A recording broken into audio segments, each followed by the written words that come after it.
Even lonely cowboys need saving, said the desert woman after she found him in the sand.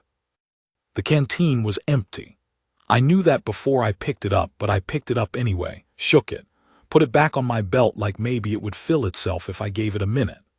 That's where a man's mind goes when the sun has been on him 3 days and the horse is dead 2 miles back, and there is nothing in any direction except rock and creosote, and a sky so white it doesn't look like sky anymore. I went down sometime that afternoon, not a fall, more like the ground came up and I let it. I don't know how long I was face down in the sand. Long enough that when she rolled me over, my cheek had a shape pressed into it, grit and a small pebble, and I could feel where they'd been for a good while after. I remember the shadow first, then her hands. They were not soft hands. They turned me like they'd turned heavier things, sure of themselves, not gentle exactly but not rough. The way you'd handle something worth saving but not something breakable. I thought I was dead. It seemed about right. Let me back up. Not all the way, some of it doesn't matter now, and some of it I won't tell. But you need to know what kind of man was lying in that sand. I'd been writing a long time. Years. I came up out of Texas after the war with nothing but a horse and a name I was already tired of. I'd done work. Some of it I'd take back if I could, some of it I wouldn't. I'd been a hand, a scout, a deputy for 6 weeks in a town called Rillo that burned down before I left. I'd been a man who ate alone and slept light and kept moving, because moving was the one thing I knew how to do without thinking. I wasn't hunted. That's the thing people assume. I wasn't running. There was nothing to stay for. Every place I'd stopped, I'd looked around after a few months and found the same thing. I was outside of it. Like a window you could see through but not open. People liked me fine, some of them, but nobody needed me the way that, I don't know how to say this right. Nobody needed me the way I needed to be needed. That's what I'm talking about if you want to know. That's the thing I carried. Not guilt, not trouble, just that. This long, dry, ordinary loneliness that had been on me so long I'd stopped feeling it. The way you stop noticing a weight once you've carried it far enough. I'd been heading for a settlement they called Agua Prieta on the far side of the Sonoran. Someone in the last town had told me there was work there for a man who knew horses. I believed them because I wanted to, not because I had any reason to. The horse died bad water 2 days back. Some alkali flat I didn't give enough distance. And then I was on foot, and then I was on the ground. And then there was her shadow. Her name was Lourdes. She told me that later, when I had some water in me, and could do more than look at the roof of a low adobe room and try to understand what I was looking at. She said it plain, Lourdes, and waited to see if I'd make anything of it. I didn't. I nodded. She handed me a clay cup with something in it that wasn't water, some tea or tisane that smelled like something green and alive, and I drank it without asking what it was. She was not young. I wasn't either. I put her somewhere near my own years, early 50s maybe a year or two more. There were lines around her eyes and her hair was black but going through with gray at the temples, and her face had been in the sun a long time. Not weathered the way it makes people look worn out, more the way it makes stone look finished. Set, like it had arrived at what it was going to be. She had a place out there in the desert, not far from where she'd found me. 3 rooms, thick walls, a garden in the back that looked like it shouldn't be able to grow anything and grew everything. I asked her once how she watered it, and she said rain and patience, and that was all she said about it. I learned later she was Tohono Wadam on her mother's side, Spanish on the other, and had been married once to a man who died of a fever when they were both young. No children. She'd lived out there alone for going on 15 years, she told me once, and she said it the way you'd say something that was just true, not sad, not proud. Just a fact she'd made peace with. She made peace with things. That was one of the first things I noticed about her.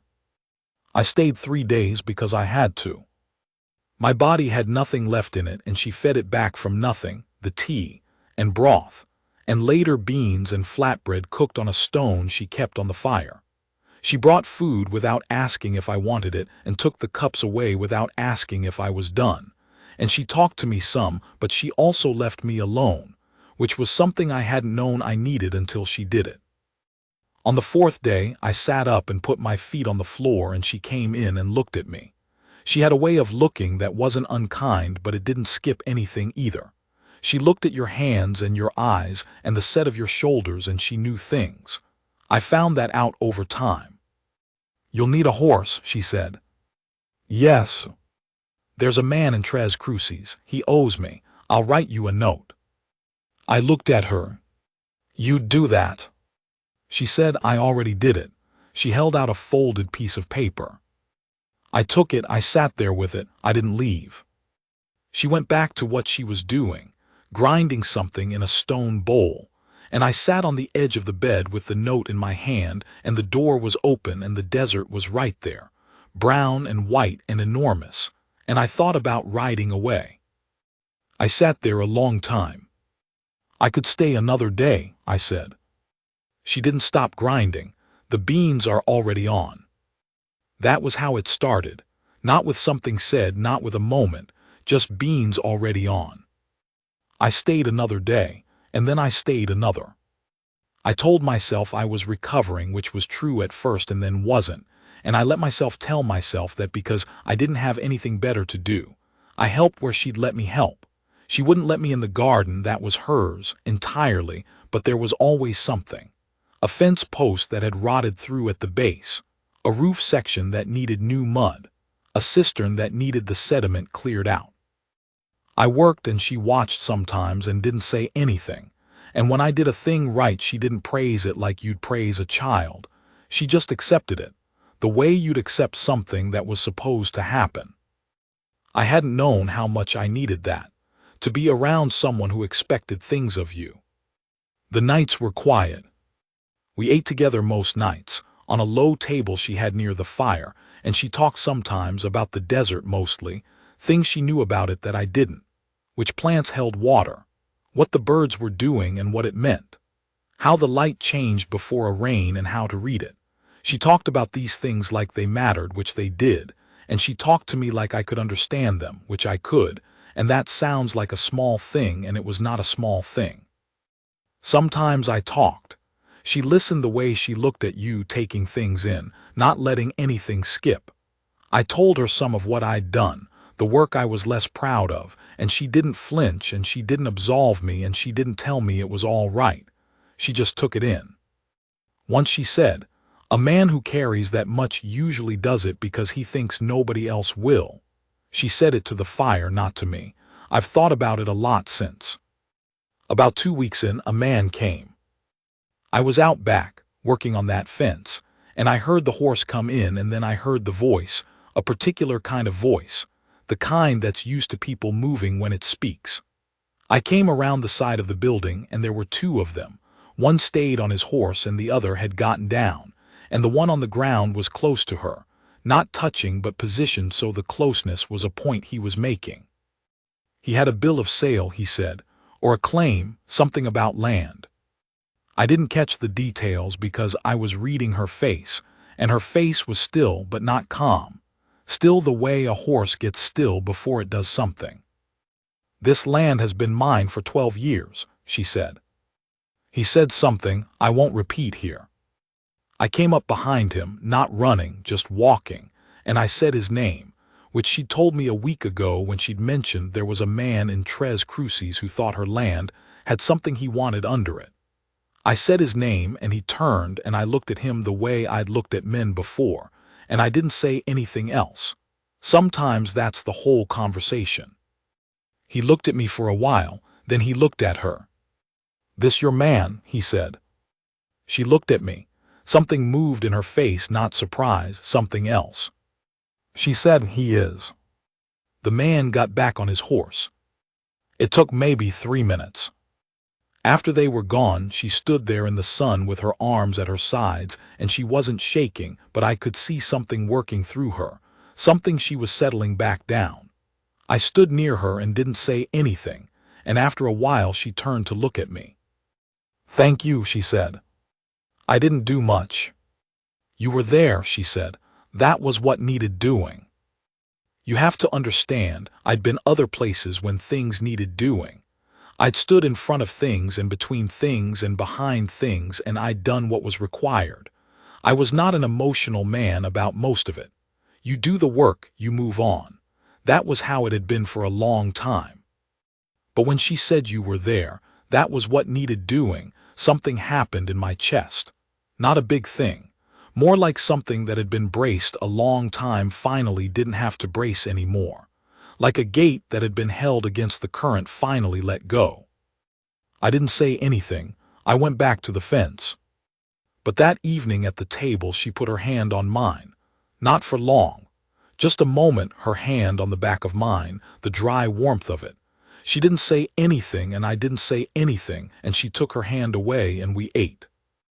I went to sleep that night thinking I hadn't felt anything like that in years. Someone's hand on mine like it belonged there. I want to tell you about the morning she found me again. Not in the sand that first time, another morning about 6 weeks in. I've been having dreams. Not the kind with shooting or fire. Just the old ones, the kind where you're in a place and you know you have to leave but you don't have a horse or you can't find the road or the door won't open.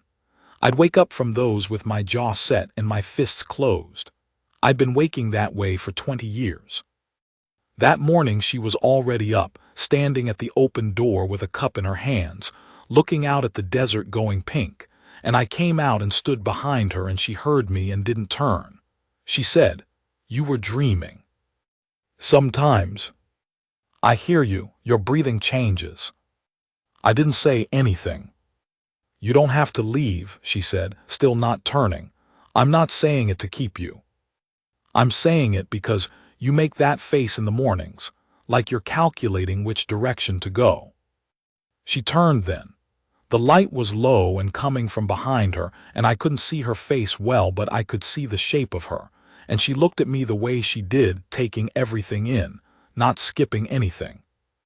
I don't know what keeps you moving, she said, but you don't look like a man who has somewhere he's going. You look like a man who never thought he had anywhere to stay.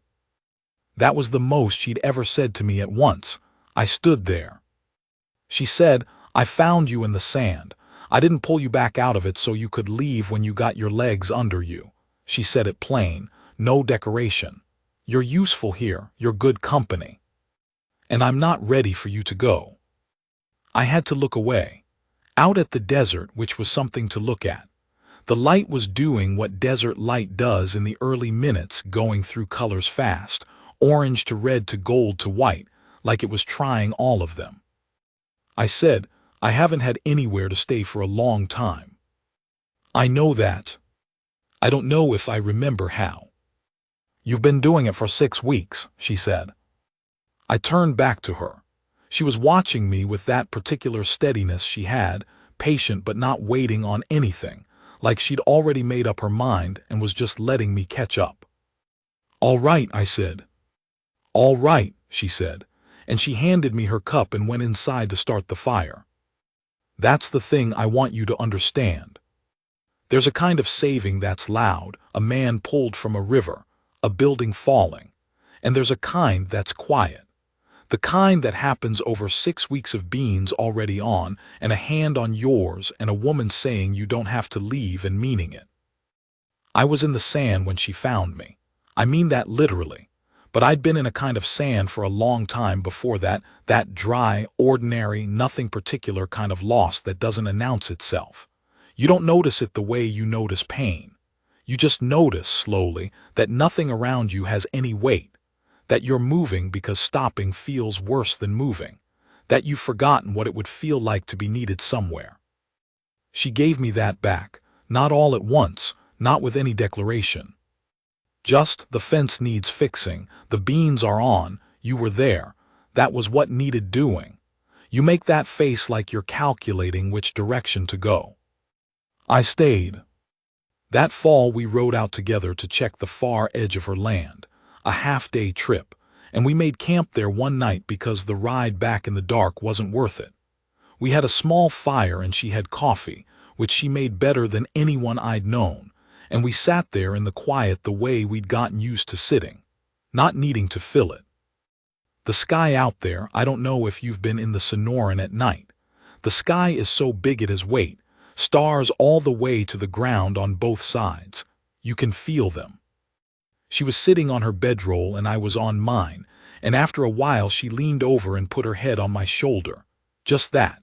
I could feel the warmth of it, the weight. I put my arm around her and she settled in and we looked at the stars for a long time without saying anything.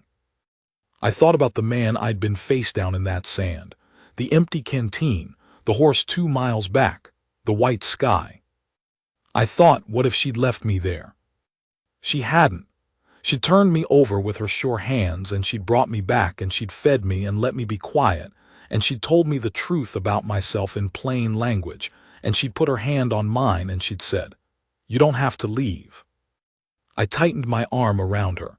She made a small sound, not anything in particular. Just, "I'm here, I'm comfortable, this is where I am." That's all it was. That's all it needed to be. I'm an old man now, older than I expected to be, which is its own kind of luck. We've had hard years and good years and years that were both at once, the way years always are when you stick around long enough to see all of one. The garden grows. The fence gets fixed when it needs fixing. She still makes coffee better than anyone. Sometimes when I wake from those dreams, they still come, less often, but they come. She's already awake, already there. She doesn't say anything. She just puts her hand on my arm in the dark, and I feel the dry warmth of it and my hands stop being fists. I found her in the sand too, I suppose, my own kind. The way she'd found me, not with great noise, not with anything declared. Just, here is something worth saving. Here is something I intend to stay for. A man doesn't always get to know what he's worth. Spent a long time not knowing. There was nobody to tell me and I wasn't looking for it from anyone because I'd stopped believing anyone would bother. You get used to that. The weight of it. The long, dry ordinary of it. She told me, in her way, which was not words mostly. It was the beans already on. It was the note for the horse she'd written before I asked. It was turning me over in the sand with her sure hands because she'd looked at me and seen something worth the trouble. I don't know what she saw. I've thought about it. I think she saw a man who had been doing the work all his life and had nobody to do it for. A man who kept moving not because he was looking for something but because he'd given up looking and motion was what was left. I think she recognized that. I think she'd felt something like it, out there alone all those years. She looked at me and she knew, and she didn't walk away. That's the whole thing. That's what I've been trying to say. Not the fence or the stars or her hand on mine in the dark, though all of those were part of it. The whole thing is that she looked at me and didn't walk away. In a life that had been full of things walking away, not unkindly, not even wrongly, just leaving because I'd given them no reason to stay, one woman looked and stayed. I was in the sand. She found me, she brought me back. Some men never get found at all. I know how lucky I am.